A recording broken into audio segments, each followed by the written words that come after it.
Bismillahirrahmanirrahim. Assalamualaikum warahmatullahi wabarakatuh.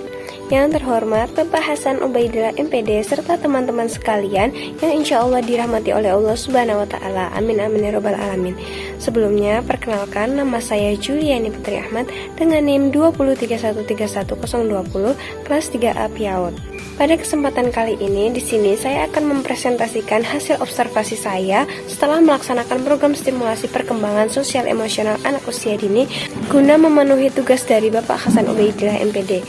Baik, langsung saja. Di sini permasalahan yang saya amati adalah yaitu melihat anak usia 5 tahun yang seharusnya sudah dapat menunjukkan rasa empatinya, tetapi anak tersebut belum dapat peduli dengan teman-temannya. Sebelumnya pada program stimulasi ini di sini saya menggunakan 3 metode, yaitu yang pertama adalah metode bercerita, kemudian yang kedua saya menggunakan metode family day, dan yang terakhir yaitu saya menggunakan metode kooperatif. Untuk pertemuan pertama di sini saya menggunakan metode bercerita.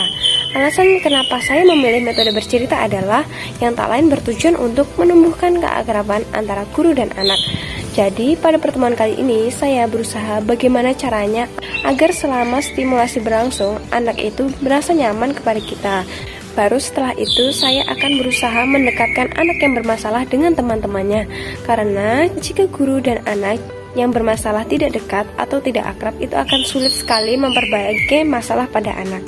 Pada kondisi awal di sini anak masih belum mau bergabung dengan teman-temannya, lebih sering menyendiri, akan tetapi sikapnya seperti acuh tak acuh.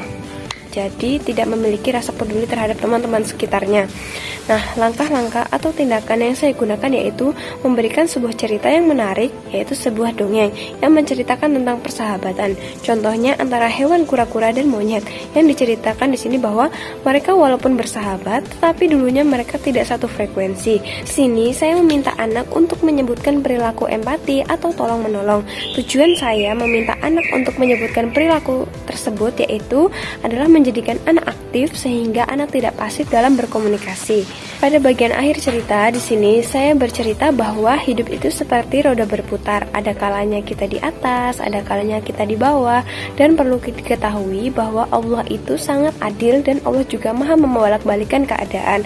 Yang mana mungkin saat ini posisi kita berada di atas sehingga kita tidak membutuhkan pertolongan orang lain dan kita merasa bahwa kita tuh bisa gitu. Tetapi jika Allah memutar roda itu dan posisi kita di bawah, tentu saja kita tidak bisa hidup sendirian. Dalam artian kita tidak bisa melakukan apapun sendirian. Jadi kita membutuhkan teman-teman, terutama teman-teman yang ada di sekitar kita. Buat baiklah kepada semua teman, dalam artian tidak memilih-milih teman. Nah, setelah kegiatan stimulasi pertama selesai, di sini saya melihat bahwa hanya mendengarkan saja anak pun sudah cukup mengerti sebuah perilaku empati atau peduli dengan temannya itu seperti apa. Jadi, walaupun saya menggunakan metode bercerita dan terkesan anak hanya mendengarkan cerita dari saya saja, akan tetapi ketika saya meminta anak untuk menyebutkan perilaku empati atau tolong-menolong kepada sesama, anak sangat antusias sekali dalam menyebutkannya. Jadi di sini sudah mulai terlihat bahwa anak sudah mengalami perubahan walaupun hanya sedikit. Dan di sini saya merasa anak sudah mulai menyadari bahwa hidup itu saling membutuhkan orang lain. Pada kondisi ini, saya melihat bahwa anak hanya memiliki gambaran tetapi belum begitu paham betul bagaimana cara penerapannya. Jadi di sini saya menghimbau kepada guru dan orang tua untuk selalu mengajak anaknya berkomunikasi dengan baik serta sering memberikan nasihat kepada anak agar anak senantiasa selalu mengingat nasihat-nasihat dari orang tua maupun guru. Jadi antara guru dan orang tua harus memiliki kerjasama yang imbang agar anak dapat konsisten dan biasakan anak menerapkan sikap berbagi kepada sesama. Baik, untuk pertemuan yang kedua di sini saya menggunakan metode family day, yaitu saya mengajak anak untuk saling bertukar makanan. Alasan saya memilih metode ini bertujuan untuk menumbuhkan interaksi antara anak agar terciptanya keakraban dalam kebersamaan, karena pada saat makan bersama terutama saling bertukar makanan terjadilah interaksi antara anak.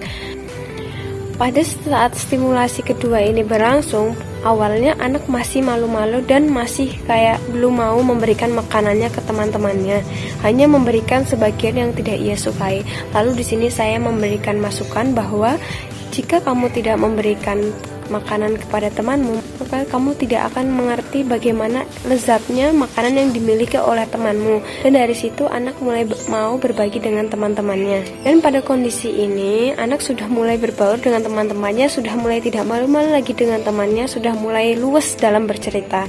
Dan di sini saya menyarankan kepada orang tua ketika di rumah untuk lebih sering mengajak anak quality time bersama keluarga. Contohnya adalah berkumpul pada saat makan malam. Bisa juga menonton TV bersama sambil bercerita tentang cerita-cerita menarik, atau bisa juga saling bertukar pengalaman agar anak terbiasa bersosialisasi dan berkomunikasi dengan keluarganya terlebih dahulu. Dan tak lupa juga di sini saya juga menyarankan kepada guru untuk sering mengajak anak berkumpul dan menceritakan kisah-kisah menarik yang memiliki pesan moral. Bisa juga meminta anak untuk membawa bekal masing-masing, kemudian mengadakan acara makan bersama sambil bercerita seputar pengalaman anak masing-masing. Selama acara makan bersama berlangsung, di sini saya memperhatikan bahwa pada saat berkumpul, alhamdulillah saya berhasil menciptakan suasana yang menyenangkan sehingga anak sudah mulai akrab dengan teman-temannya. Nah, kemudian untuk pertemuan yang terakhir di sini saya menggunakan metode kooperatif, dan di sini saya menggunakan kegiatan bermain kucing-kucingan. Nah, alasan saya memilih metode ini yaitu bertujuan untuk menumbuhkan kerjasama antara anak dalam permainan yang menimbulkan perasaan senang atau ceria. Dengan begitu anak akan merasa bahwa berteman itu sangatlah menyenangkan. Nah, seperti yang sudah kita ketahui bahwa pertemuan sebelumnya anak sudah mulai akrab dengan teman-temannya. Jadi pada pertemuan kali ini anak sudah terlihat dengan akrab dengan temannya dan sudah tidak malu-malu lagi. Langkah yang saya gunakan pada metode ini yaitu mengajak anak untuk bermain kunci-kuncingan, di mana anak membentuk lingkaran yang saling berpegang tangan. Dan pada permainan ini dapat kita ambil bahwa di sini kita membutuhkan kekompakan, kerjasama agar kita dapat melindungi tikus dari ancaman kucing. Di sini ada beberapa hal penting yang saya ambil, yaitu mengajarkan anak tidak hanya dengan belajar saja atau memberikan pengalaman-pengalaman saja, tetapi juga sering memberikan permainan, karena pada saat permainan itu berlangsung, anak itu secara tidak langsung memiliki tanggung jawab masing-masing, hingga cara ini melatih kekompakan anak sehingga anak yang tadinya belum mau peduli, belum mau sama dengan teman-temannya, akhirnya mereka pun bisa belajar kompak dari sini.